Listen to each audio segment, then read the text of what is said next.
Welcome back. મહીસાગરના સંતરામપુરના ગ્રામ્ય વિસ્તારમાં દીપડાની દહેશત ફેલાઈ છે। સંતરામપુરમાં વન વિભાગે રેસ્ક્યુ ઓપરેશન શરૂ કર્યું છે। ચિતવા પુડા ફળિયામાં રહેતા મહિલા પર દીપડાએ હુમલો કર્યો હતો। વન વિભાગે 4 ટીમોનું ગઠન કરીને પાંજરા ગોઠવવાની કામગીરી હાથ ધરી। દીપડાને પકડવા માટે પાંજરા મૂકીને પેટ્રોલિંગ શરૂ કર્યું છે।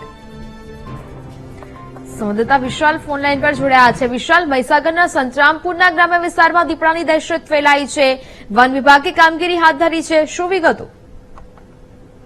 જે રીતે વાત કરવામાં આવે તો મહીસાગર જિલ્લાના જે સંતરામપુર તાલુકાના જે ચિતવા પોડા ફળિયાની અંદર ગત મોડી રાત્રે જે રીતે દીપડા એ મહિલાઓ પર બચકું ભર્યું હતું, ખાસ કરીને મોઢા તેમજ માથાના ભાગે જે રીતે ઈજો પહોંચાડી હતી। ખાસ કરીને વન વિભાગને જાણ થતા વન વિભાગ હાલ સતર્ક બન્યું છે અને ખાસ કરીને જે ગ્રામ્ય વિસ્તારોના જે જંગલ વિસ્તારો છે ત્યાં હાલ જે પાંજરું મૂકવામાં આવ્યું છે અને ખાસ કરીને સંતરામપુર વન વિભાગ દ્વારા જે 4 ટીમો બનાવવામાં આવી છે અને 4 ટીમો દ્વારા હાલ જે છે તે જે દીપડો છે તેને પૂરવા માટે હાલ તજવીજ હાથ ધરવામાં આવી છે।